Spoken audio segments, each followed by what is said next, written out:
It's no wonder that in 2021, San Francisco issued only 2,000 permits for new homes. Sure, there are people living in the streets, but that's because we want to make sure the apartments they don't live in are perfect. I don't fear AI anymore because it couldn't possibly be any more robotic than the humans who run things now. I heard that California is overtaxed and overregulated. San Francisco, the city's so nice you'll step in poop twice. It's an area where homeless people were urinating and defecating, and it was starting to annoy the people breaking into cars. So the city tried to build a public toilet last year, but then gave up when the cost hit $1.7 million. Not $1.7 million for a public toilet system. $1.7 million for one toilet. It finally happened. Maher has exposed Gavin Newsom for wrecking California, and I'm genuinely surprised because he's long been a fan of the governor. In a series of blistering tirades, Maher argued that Newsom overregulation and crushing taxes are drowning the state. The critique was sharp, biting, and hilarious. So hit subscribe, buckle up, and let's get going. A vast network of regulators, administrators, inspectors, contract reviewers, project managers, fee assessors, special commissioners, zoning officers, and consultants whose jobs seem to be to make sure nothing ever happens and then charge you for it. The people who answer the phone, "Permit office, how may I hinder you?" Maher takes aim at the California government for its obsession with creating new agencies, offices, and task forces that ultimately accomplish nothing. Instead of fixing real problems, the state keeps piling on layers of bureaucracy that slow everything down. Anyone who actually lives in California knows how absurd it becomes. Even something as simple as repairing a garage door can turn into a bureaucratic nightmare. You're often forced to obtain 2 or 3 different permits, each with paperwork, fees, inspections, and endless delays. What should take one afternoon can stretch into weeks or even months. That's the frustration Maher is calling out. His point goes beyond inconvenience about a system seemingly designed to trip up everyday people while government offices keep expanding. The irony, as Maher notes, is that the more agencies California creates, the less efficient it becomes, leaving residents buried in red tape instead of getting things done. It feels like San Francisco is actually proud of being impossible. Asked about the toilet, a spokesman for the Department of Public Works said, "We are a city of public input." Okay, but I'm stepping in public output.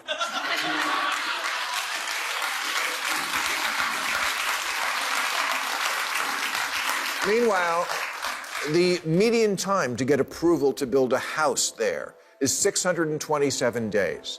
That's 217 days longer than it took to build the Empire State Building. You need 87 permits, 15 from the Planning Commission, 26 from the Public Utilities Commission and the Fire Department, 19 from building inspectors, 17 from the Public Works, 10 related to public spaces, and 1 from a guy in a T-shirt that says Federal Boob Inspector. So you see the absurd maze of permits required just to build a house in San Francisco. What should be a straightforward construction project quickly becomes a bureaucratic endurance test. Before a single brick is laid, builders must wade through layers of approvals, environmental reviews, neighborhood hearings, design boards, and compliance checks. Every permit brings its own fees, delays, and consultants, and the costs add up fast. By the time the full permitting process is finished, nearly 80% of the total building budget may already be gone before construction even starts. Maher points to this as a key reason housing in San Francisco is outrageously expensive. It not just supply and demanded a system that makes building so costly and time-consuming that only the wealthy can afford to play. The result is fewer homes, higher prices, and a city increasingly out of reach for ordinary people. 15% of workers in America work for the government. That's 24 million people with one shared vision: to fine you if your mailbox is too big.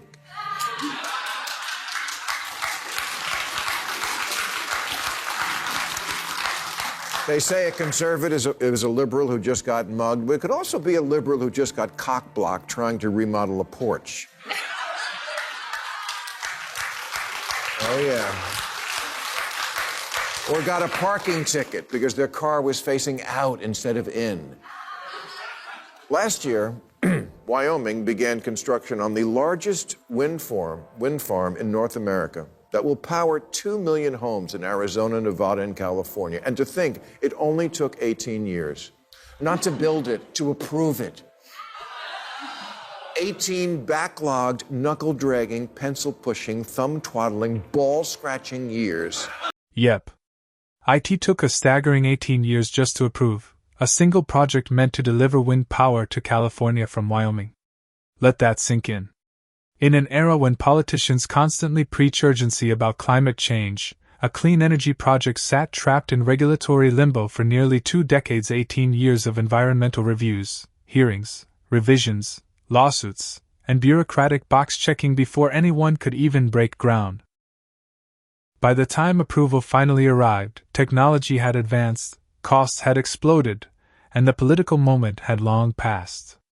This is exactly the contradiction critics like Maher point out, leaders who talk nonstop about green energy while overseeing a system that makes building it painfully slow and nearly impossible. Instead of speeding up solutions, the regulatory maze chokes them. If it takes 18 years to approve wind power, it's fair to ask whether the system is designed to solve problems or to stall them indefinitely. There's an area where homeless people were urinating and defecating, and it was starting to annoy the people breaking into cars. So the city tried to build a public toilet last year, but then gave up when the cost hit $1.7 million. Not $1.7 million for a public toilet system, $1.7 million for one toilet. And this wasn't some magic toilet that catches your phone when you drop it. So then a private company took pity on San Francisco and offered to build them their toilet for free. But after, quote, project management, construction management, architecture and engineering fees, permits, civic design review, surveys, contract preparation, and cost estimation, the free toilet was still going to cost almost $1 million. Maher continues his takedown of Newsom by highlighting the infamous public toilet debacle that unfolded in San Francisco under his watch. What was supposed to be a simple, practical fix for the city's growing sanitation problem turned into a textbook case of bureaucratic dysfunction. The project racked up nearly $1 million in consulting fees, planning costs, and administrative expenses alone. Architects were hired, committees were formed, and endless reviews were conducted. And after all that spending, Maher asked the most damning question of all: was the toilet ever built? The answer is no, not a single usable facility to show for it. Maher uses the story to show how progressive governance often burns cash on process instead of results. It's not just wasteful, he argues it embarrassing. A city can spend a fortune talking about a toilet and still fail to deliver one. Semaphore estimates that if the red tape could be cut in everything that's currently stuck in the renewable queue, the United States would be 80% zero carbon in 7 years. The enemy to clean air isn't just big oil, it's big permitting. It's not that America isn't able to get anything done, it's that we're not allowed to. Of course, there should be consideration of the environment on everything we build, but as so often happens on the left, they seem to have no ability to recognize when they've taken a concept way too far and are in fact hurting their own cause. There's bureaucracy in every state, whether red or blue. But blue states like California seem to take it to another level. Take the state treatment of the oil industry, for example. California has repeatedly piled on new regulations, taxes, and oversight rules that make doing business expensive and unpredictable. Governor Newsom has even pushed for a windfall profits tax on oil companies, to redistribute record earnings back to Californians, on top of already heavy compliance costs and fees. According to federal data, California drivers already pay some of the highest gas prices in the country, in part due to strict environmental programs and taxes that can add close to $1 per gallon. Major refiners like Phillips 66 and Valero have announced closures, or explored selling California refineries, citing the regulatory burden. These examples show how excessive red tape and high taxes can discourage investment and shrink domestic energy production in the state. America's become Gulliver. the giant that got tied down with 1,000 tiny ropes by Lilliputians, the horde of little people who do big damage. Build back better? Sounds good. So does shovel-ready jobs. Yeah, exactly.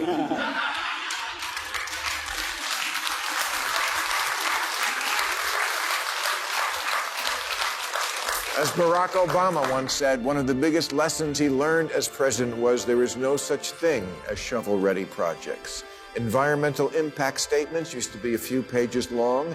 Now they're thousands of pages of legalistic nonsense and take an average of 4.5 years to complete, with thousands of bureaucrats filling out millions of paper forms that kill hundreds of forests to answer the question, is this good for the environment?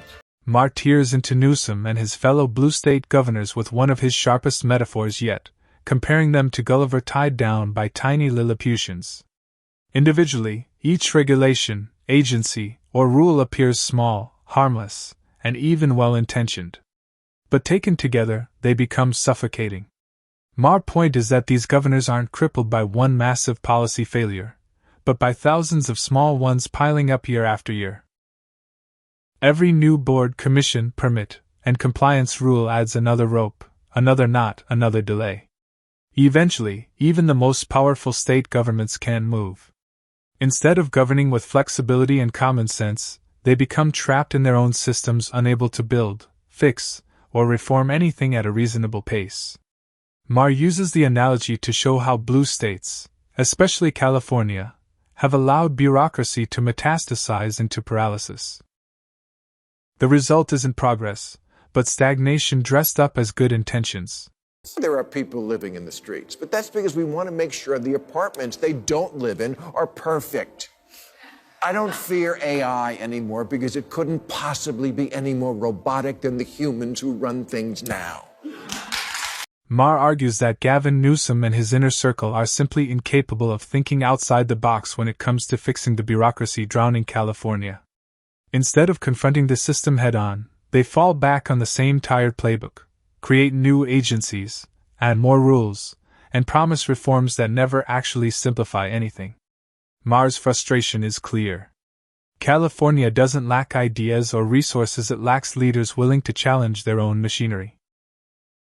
Every problem is met with another layer of oversight, another task force, another regulation, all of which make the state harder to govern and more expensive to live in.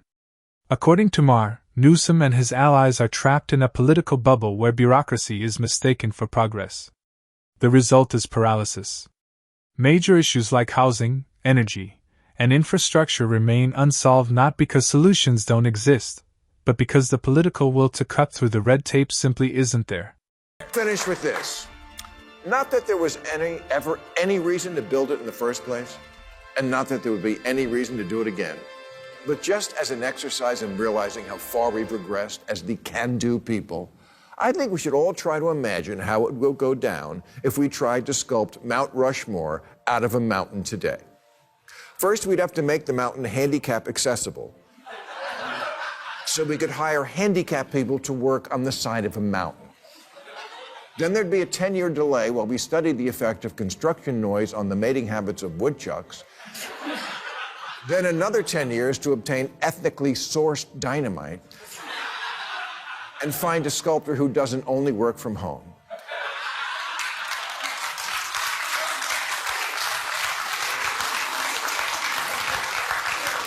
And then another 2 years to apologize for being on Indian land. Maher mocks Gavin Newsom and his political allies by joking about how much it would cost and how long it would take if America tried to carve Mount Rushmore today. What was once a bold engineering feat completed with limited technology, Maher argues, would now be buried under environmental reviews, cultural impact studies, lawsuits, and endless public hearings. The project wouldn't be held up by granite or gravity, it would be stalled by paperwork. Costs would soar into the billions before a single face was even sketched. Committees would debate symbolism, activists would protest intent, and regulators would drag the process out indefinitely. Maher uses Mount Rushmore to show how modern governance, especially in blue states, has lost the ability to carry out bold, transformative projects. Instead of asking how to get things done, leaders obsess over process, optics, and compliance. The result is a culture where even imagining something monumental feels impossible, let alone actually achieving it. Many regulations that aren't necessary, I mean, you really don't believe that the state we live in, California, is lacking regulation. There's over 300,000 regulations. I mean, Well, maybe they're needed. They're not. When I tried to put in a garage door, I had to have 3 inspections. There should have been none. I should be allowed to change my garage door. Are you kidding? Really? It was about a garage door? Absolutely. I'm sorry. Yeah, that is... No, you know this about California. Come on. No, I don't. Well, I'm sorry, I don't. You've never heard that California is overtaxed and overregulated? That we are a one-party state where there's sort of no checks on that sort of extreme leftism. In the end, Maher's critique of Gavin, Newsom, and blue state governance goes far beyond a few jokes or viral clips. What he really exposing is a system that talks endlessly about progress but consistently fails to deliver results. From absurd permitting processes and runaway bureaucracy to stalled energy projects and million-dollar toilets that never appear, the pattern is impossible to ignore. California isn't short on money, talent, or ambition, it's drowning in red tape. Maher's frustration mirrors what many residents quietly feel, a government more focused on managing process than solving real problems. His Mount Rushmore analogy drives the point home: today leadership would debate, delay, and overregulate bold ideas into oblivion. Whether Newsom admits it or not, the message is clear: if leaders can't simplify, streamline, and think beyond their own bureaucratic instincts, California's decline won't be a mystery, it will be a self-inflicted wound. That wraps up today's video. If you enjoyed it, hit the like button and subscribe for more content like this. Thanks for watching, and I'll see you in the next one.